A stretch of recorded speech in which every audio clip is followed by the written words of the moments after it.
Oh, ngayon ho mga Boss Chief Pamuser, since nga yan na-filehan ho ng kaso mga kababayan, naku po eto, sabpina. Oh, 1 day lang yung sabpina, yung iba, umaabot ng ilang linggo 'to, 'di ba? Ayan, 1 day, sabpina para kay Kiko Barsaga.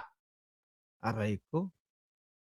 Sabpina para kay Kiko Barsaga, may inisyu ng sabpina ang Makati City Prosecutor's Office para kay Cavite 4th District Representative Kiko Barsaga kaugnay ito ng inihaing cyber libel complaint ng tycoon na si Enrique Razon Jr. laban sa kongresista. Ayan na. Kailangan na magpaliwanag. Ano po? Pagka hindi sumipot, susunod, warrant of arrest dito. Di ba? Pag dito, in 10 days daw, pagka hindi sumipot, ang mga kasunod nito, warrant of arrest. Ang bilis, ano? Tapos, kumpleto, lawyer to. Mga bigating mga lawyer ito, mga kababayan. Umiiyak na din ba si Kiko dyan? At ito pa ha, idagdag ho natin ito mga bossing ha. Bukod dyan sa sabpina at bukod sa mga nangyayari, pakinggan nyo ho ito mga kababayan. Si Razon pa pala ang tumulong doon sa ama ni Kiko Barsaga para maging politiko. Oo. Ito, atong ang ito no? Nasan ba yun?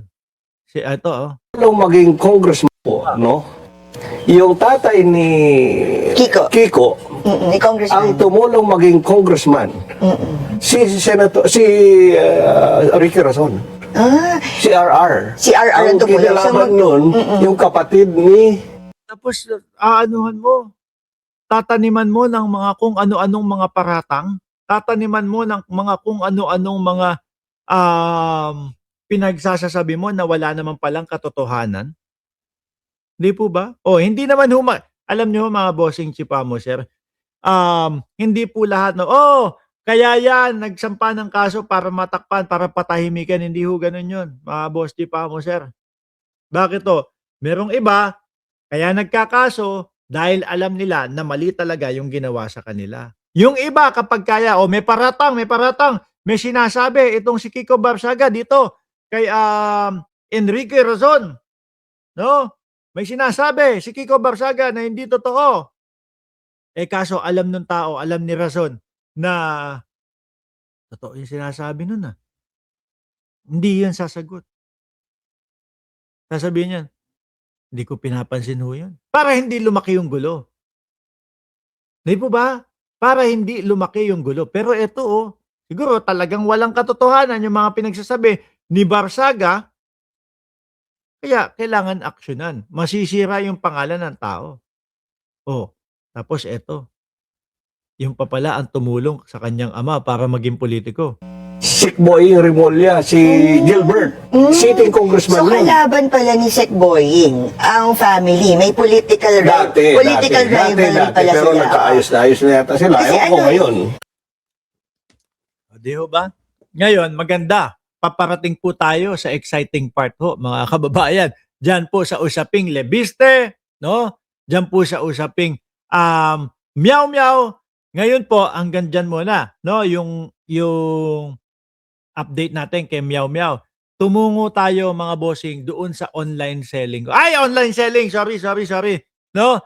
Mali. Tumungo tayo dito po mga kababayan sa pagsaserve ng warrant of arrest dito kay Atong Ang. Hindi, pasensya na ko kayo kasi habang pinapanood ko akala ko online selling ho yung nangyayari dito hindi online selling, akala ko ba house to house selling ho yung nangyayari. Pakinggan ho natin mga boss.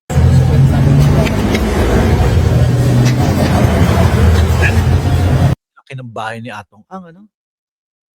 Grabe. So,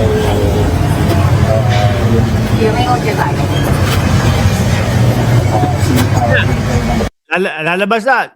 Attorney, labas na, attorney. Uy, hintay ka namin.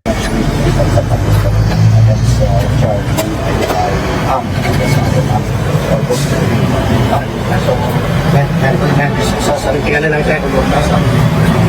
Ito ba yun? Hindi ata ito yun. Meron ako isang pinasa, no? Nasaan ba yung lawyer na yun? Meron ako isang pinasa, yung lawyer eh. Hanapin ko lang. Hanapin lang natin. Pero dito muna tayo. Yung mga kasama daw ni Atong Ang na 17 pulis. Ito. Kabilang ang sinasabing mass Arestado na. No, arestado na ho mga kababayan. branch 26 ng Santa Cruz Regional Trial Court laban sa 18 akusado. Kabilang ang sinasabing mastermind na negosyanteng si Atong Ang. Patuloy ngayon ang mas pinigting na paghahanap ng mga otoridad sa mga sangkot sa kaso ng mga nawawalang sabungero. Humingi tayo ng update mula kay Ryan Lisigas live. Ryan? Hindi ko yata nakita, hindi ko yata naipasa doon sa group.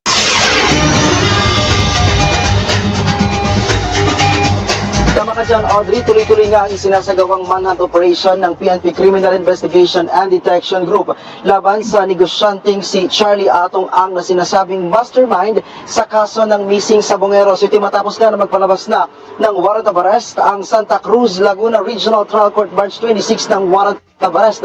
Ang kampo naman pumalag sa inilabas na warrant laban sa Bakit? negosyante. Ayon sa abogado ni Ang, hilaw o premature ang desisyon ng RTC Branch 26. Umakyat na sa 16 ang naaresto ng Philippine National Police Criminal Investigation and Detection Group na sangkot sa kaso ng missing sabongeros.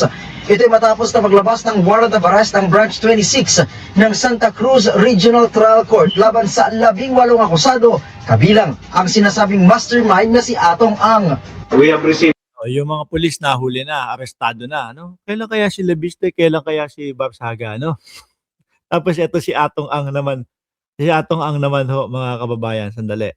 Kinukuha ko kasi yung yung abogado ni Atong Ang. Yan. Ngayon, tuloy. Ito warrant of arrest sa kaso ni Atong Ang. The warrant of arrest consists of 5 counts for kidnapping with homicide and another 6 counts na warrant of arrest for kidnapping and serious illegal detention. Ayon kay Grabe, ano? Buti naman at nausad ang kaso. Matagal na ho ito. Panahon pa ni dating Pangulong Duterte na laging ipinagmamalaki ho ng mga DDS, mga kababayan, na tahimik nung panahon ni dating Pangulong Duterte. Ngayon, eto na ho yung lawyer. Isama na po natin dito, no? Hindi ko alam, parang nag-house to house selling ho. I understand the situation of an arrest warrant. Ay, parang yun nasa SMO, ano?